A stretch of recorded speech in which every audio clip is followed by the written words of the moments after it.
علامات المهدي قادم. تقدم. اكتشف أحداث بيعة المهدي ومن يبايعه، وهل يوجد أكثر من مهدي؟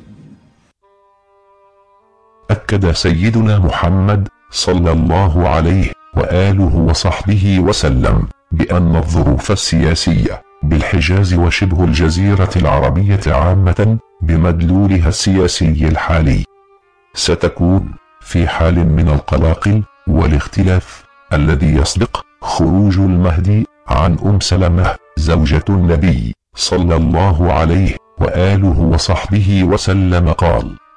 يكون اختلاف عند موت خليفة، فيخرج رجل من أهل المدينة هاربا إلى مكة، فيأتي ناس من أهل مكة فيخرجونه وهو كاره، فيبايعونه بين الركن والمقام،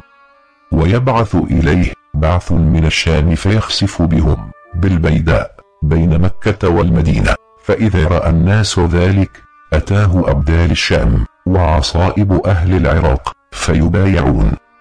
بين الركن والمقام، ثم ينشأ رجل من قريش أخوى له كلب فيبعث إليهم بعثا فيظهرون عليهم، وذلك بعث كلب، والخيبة لمن لم يشهد غنيمة كلب، فيقسم المال ويعمل في الناس بسنة نبيهم صلى الله عليه وآله وصحبه وسلم، ويلقي الإسلام بجرانه إلى الأرض فيلبث 7 سنين ثم يتوفى ويصلي عليه المسلمون. وهنا تنبيه هام، إذ الحديث الشريف هذا جعل كثيرين يظنون أن بقاء المهدي في الخلافة وترتيب البيت العربي وفتوحاته وحرب الدجال كله في 7 سنين، بينما عبارة يلقي الإسلام بجرانه إلى الأرض توحي بجسامة المهام وضخامة الأعباء واستغراق السنوات فيها. تلو السنوات إنما يمكث المهدي هذه 7 سنوات بعد استقرار الأمور وتمام الفتوحات، والقول بأن هناك 3 مهديين: الأول هو الذي يحضر الخسف ويباشر فتوح تركيا وحرب الروم في ملحمة سواحل الشام والتي يتوفى خلالها، ثم يقوم المهدي الثاني أثره مباشرة وهو القحطاني، وهو من آل البيت كذلك، ويواصل الانتصارات على الروم ثم يستشهد، فيقوم المهدي الثالث وهو أكبرهم، وهو الذي يخضع العالم كله له ويصلي خلفه المسيح عليه السلام، وهو قول من الأقوال المطروحة. ومن هذه الأقوال أيضا هو ما جاء عن مجموع أحاديث سيدنا محمد صلى الله عليه وآله وصحبه وسلم في المهدي، فهو يقول فيما أخرج الإمام أحمد في مسنده: لو لم يبق من الدنيا إلا يوم لبعث الله رجلا منا يملأها عدلا كما ملأت جورا. فالمذكور في عامة الأقاويل أنه لا بد للمهدي من ظهور، سواء كان بشخصية واحدة أو أكثر، وهو المعني بالمهام الجسام، وهو الموعود بالأمر، وهو القادم من بلاد الثلج، والذي يلتقي فيه الحسن والحسين ويصلح حال أمة سيد الخلائق سيدنا محمد صلى الله عليه وآله وصحبه وسلم. والتدبر في سائر الأحاديث يؤكد لنا أن المهدي مهامه طويلة، ولكن كل مجموعة مهام تنجز في عدد من السنوات. وقد ورد عن كعب الأحبار: المهدي يصلي عليه أهل الأرض وطير السماء، ويبتلى بقتل الروم والملاحم 20 سنة ثم يقتل شهيدا، يعني فكرة الملاحم وقتال الروم تستغرق 20 سنة. أضف إلى ذلك ترتيب البيت العربي ثم الفتوح للعالم الإسلامي والهدنة مع الغرب. أن اليقين من كل ذلك أن الرجل يعيش في المهام الجسام ما بين 30 أو 40 سنة، والله أعلم. والمهدي سيعلم توالي الأحداث أنه المهدي، وسيعطيه الله من العلم وشرح الصدر والإلهام ونورانية الكشف ما يجعله يقول لمن يقولون له: أأنت المهدي؟ أأنت المهدي؟ نعم أنا المهدي. ويعلن: من يقصد المهدي فليأتني. وهي المرحلة الثانية التي تكون فيها البيعة. أما المرحلة الأولى فهي مرحلة هروب المهدي، عندما يقال له: أنت المهدي، فينفي، وعند الاضطرار يقول: مروا بنا أدلكم على صاحبكم، فيفلت منهم فيطلبونه بالمدينة، فيخالفهم إلى مكة فيصيبونه بمكة عند الركن اليماني، فيقولون: إثمنا عليك ودماؤنا في عنقك، إن لم تمد يدك نبايعك. وما بين المرحلتين ليس سوى عدة أيام تتراوح ما بين 3 إلى 7، وإن زادت فهي 9. وفي الفتوحات لابن عربي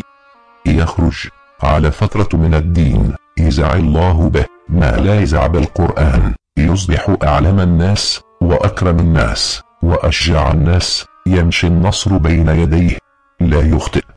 له ملك يسدده من حيث لا يراه، يقفو إثر رسول الله صلى الله عليه وآله وصحبه وسلم، يحمل الكل ويقوي الضعيف في الحق ويقري الضيف.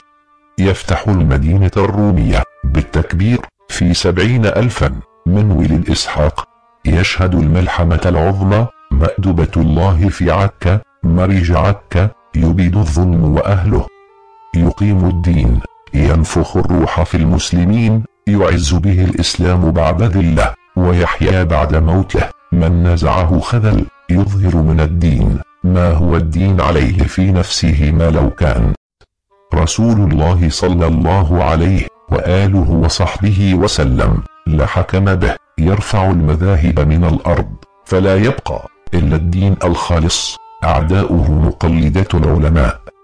أهل الاجتهاد لما يرونه من الحكم بخلاف ما ذهبت إليه أئمتهم، فيدخلون كرها تحت حكمه، خوفا من سيفه وسطوته، ورغبة فيما لديه يفرح به. عامة المسلمين أكثر من خواصهم يبايعه العارفون بالله من أهل الحقائق عن المشاهدة والكشف بتعريف إلهي، له رجال إلهيون يقيمون دعوته وينصرونه، هم الوزراء يحملون أثقال المملكة ويعينونه على ما قلده الله عز وجل، فشهداؤه خير الشهداء وأمناؤه أفضل الأمناء، وأن الله يستوزر له طائفة خبأهم له في مكنون غيبه، أطلعهم كشفا وشهودا على الحقائق وما هو أمر الله عليه في عباده، فبمشاورتهم يفصل ما يفصل. وأما هو في نفسه فصاحب سيف حق وسياسة مدنية، يعرف من الله قدر ما تحتاج إليه مرتبته ومنزلته، لأنه خليفة مسدد يفهم منطق الحيوان،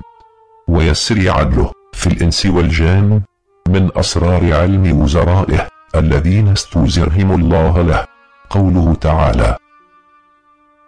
ولقد أرسلنا من قبلك رسلا إلى قومهم فجاءوهم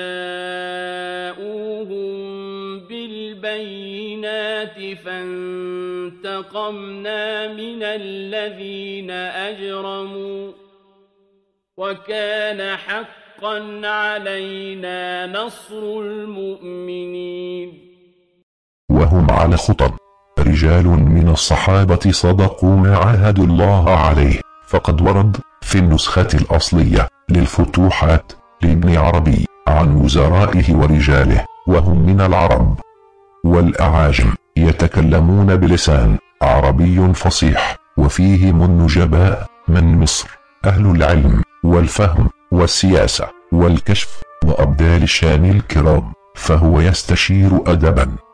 واقتداء بجده سيدنا رسول الله صلى الله عليه وآله وصحبه وسلم، برغم أن ما عنده يغنيه عن المشورة،